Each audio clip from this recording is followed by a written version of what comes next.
Muito bem, eu sou o Andrés, cofundador da agência axdigital.com.br e hoje eu estou aqui para conversar com a minha esposa, advogada Marcela Fregatti.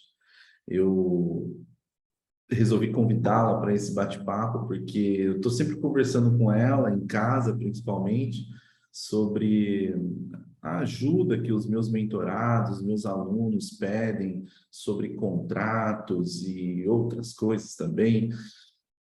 E eu resolvi gravar esse vídeo aqui, gravar esse bate-papo para poder disponibilizar no canal do YouTube, para que eu possa não só ajudar os meus mentorados, meus alunos, mas qualquer pessoa que, porventura, tenha alguma dúvida em relação a contratos. Certo. Então, vamos lá, né? Vamos. Vamos bater um papo aqui. Eu não vou colocar o contrato na tela aqui, porque eu tenho dados sensíveis aqui nesse contrato, mas eu vou fazer algumas perguntas, tá bom? Tá bom.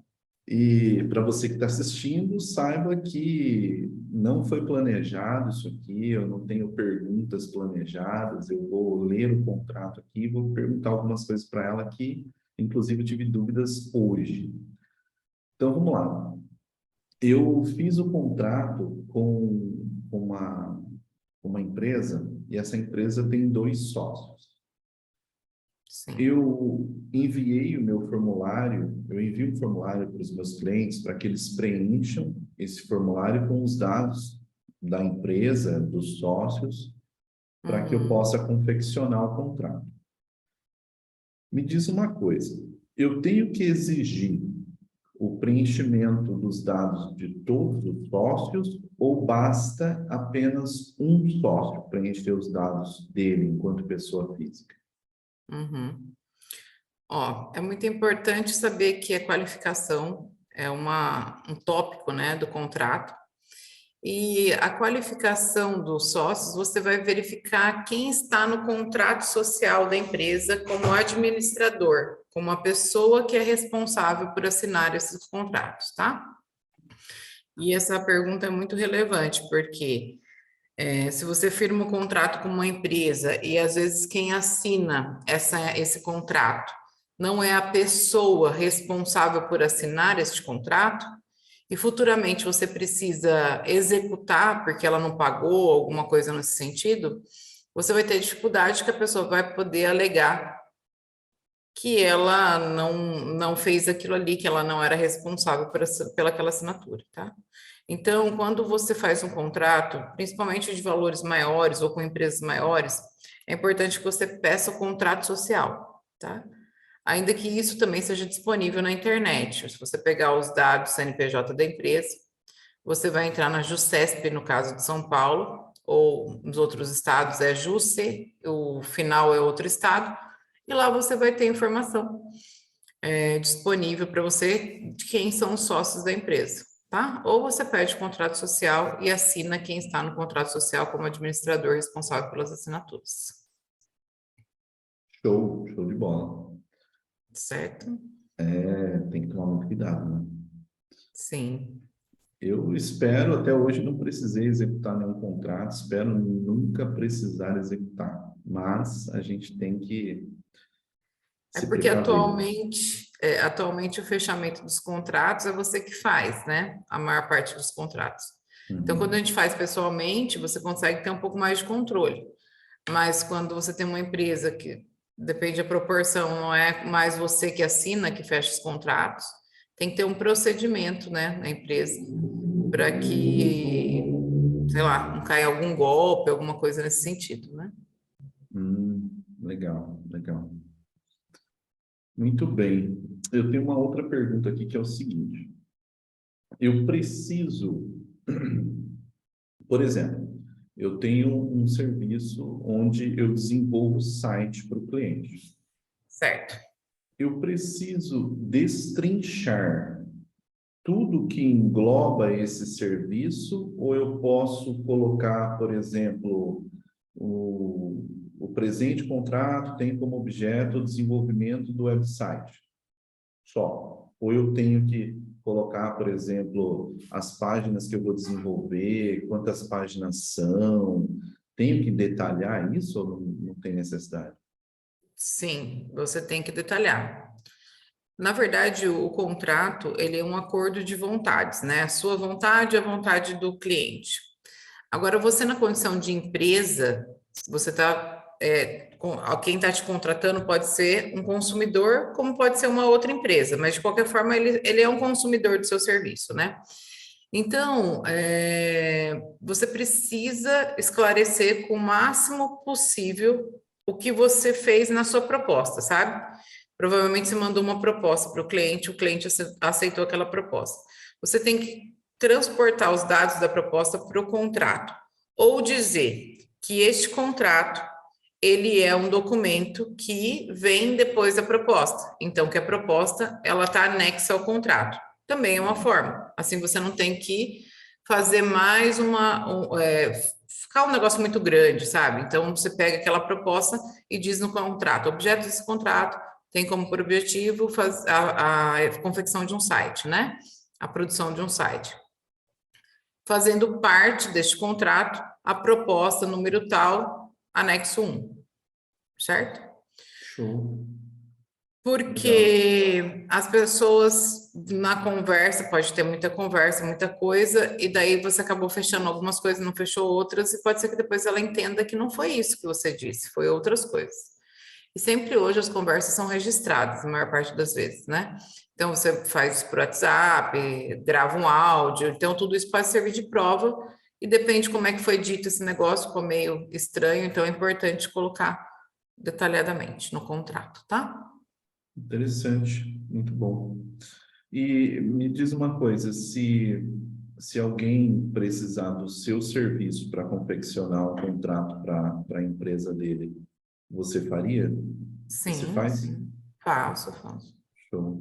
Então, para você que está assistindo a gravação aí, quiser contratar o serviço da doutora Marcela, é só deixar um comentário aí no vídeo que ela entra em contato com você. Bom, deixa eu fazer uma outra pergunta aqui. Eu também coloco no contrato as etapas da entrega.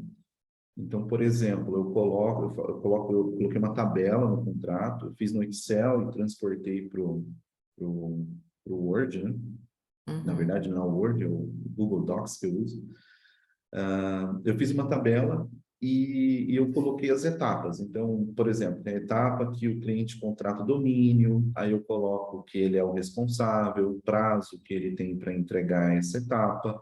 Aí tem as etapas que eu sou responsável, tem outras etapas que o cliente é responsável. Então, eu coloco essas etapas. Você acha que faz sentido ou não precisaria colocar isso? Sim, faz sentido. Faz sentido e não só isso, né?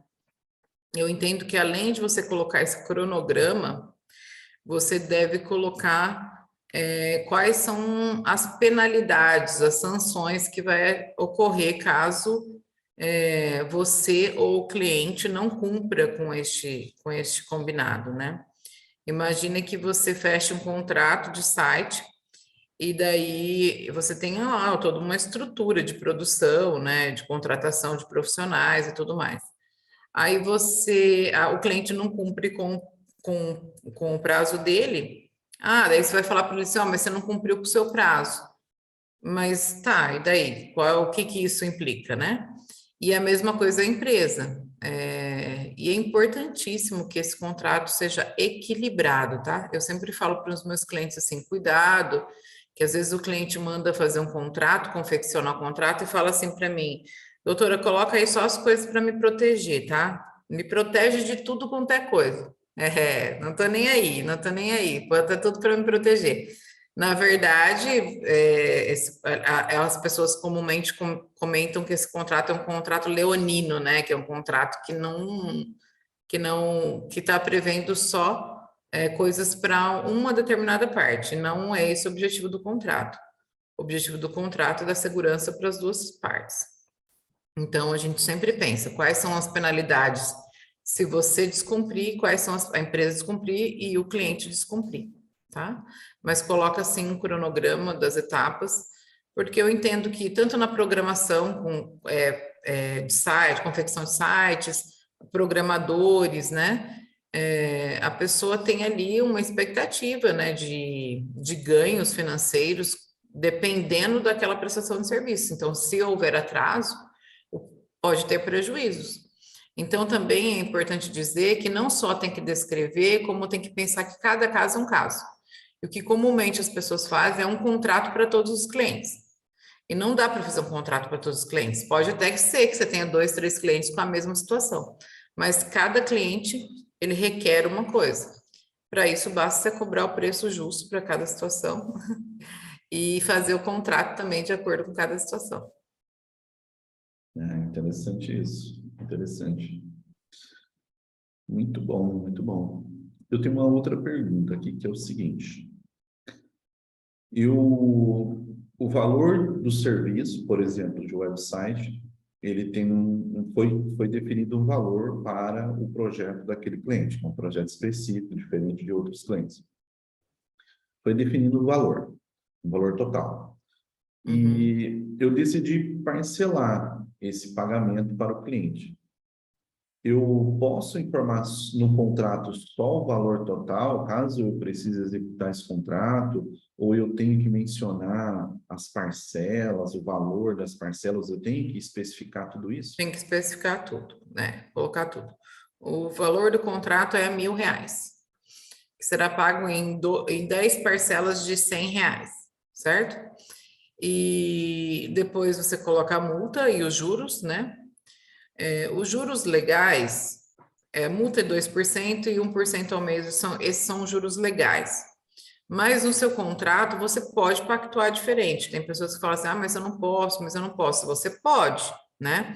Numa eventual discussão, o juiz vai definir se aquela multa e aqueles juros é correto ou não, tá? Mas você pode fazer essa cobrança. Outra coisa que é importante dizer sobre isso. Por que precisa ter as condições de pagamento? Para um contrato ser um título executivo, né, aquele contrato que você pode levar na justiça e falar para o juiz, olha, a pessoa está me devendo e ela tem que me pagar em 3 dias, né? Isso é um título executivo. Ele precisa cumprir alguns requisitos. Ele precisa ser líquido, certo e exigível, né?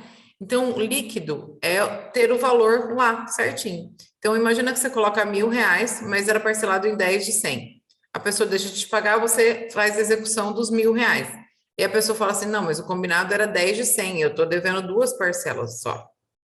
Entende? Então, ele daí dá brecha para a pessoa não conseguir um meio de se esquivar daquela execução, tá? Ele precisa ter lá onde é que ele foi firmado, né? Por isso que é muito importante, as pessoas às vezes não dão tanta importância, mas o local onde ele foi firmado, né? Se foi na sua cidade, foi qual cidade ele foi firmado, tem que ter um local, né? Uma data. E para também ele ter força de título executivo, precisa 2 testemunhas assinar. Geralmente tem 2 testemunhas já nos modelos de contrato, as pessoas deixam isso para lá, né? Mas elas precisam assinar essa questão. O nome e o CPF, o nome e o RG, algo que identifique ela, né? Porque às vezes pode ter 2 pessoas com o mesmo nome, é muito comum. Então, mais algum documento ali que saiba que aquela pessoa é ela, tá? Legal. Deixa eu te fazer, acho que vou fazer a última pergunta, e talvez uma das perguntas que os meus mentorados, meus alunos mais me fazem, que é sobre o prazo desse contrato. Eles perguntam muito o seguinte, que também era uma dúvida minha. Eles perguntam o seguinte, eu fiz um contrato com o cliente por 1 ano, ele vai me pagar uma mensalidade para eu entregar os meus serviços para ele. Depois deste 1 ano, eu posso colocar no contrato a renovação automática e ele continua me pagando, ou eu tenho que fazer um novo contrato com ele após esses 12 meses? Você pode colocar uma cláusula de renovação e as condições daquela renovação, se você vai ter juros, correção, né, monetária, ou você pode fazer um novo contrato. Vai depender da sua dinâmica ali, se as coisas mudaram muito e é necessário fazer um novo contrato, ou se tudo caminha bem do mesmo jeito, você pode manter aquele contrato em condição de estar renovado automaticamente. Daí você tem que pensar nas cláusulas de como é que ele vai poder rescindir depois desse período, né? Uhum. Então, por exemplo, depois de 12 meses, ele continua sendo válido, mas não necessariamente por mais 12 meses, entende? Ele entra num prazo indeterminado, a gente chama, né? Então, o cliente vai poder, por exemplo, cancelar mediante um aviso de 30 dias, 60 dias, né? Cada situação é uma situação. Aí, esse aviso eu tenho que informar no contrato também. Não pode, Sim, se eu não sim. informar, ele pode cancelar a qualquer momento e eu não posso falar nada, certo? Você vai ter fica uma coisa complicada, né? Precisa estar prevendo no contrato como é que vai ser a situação.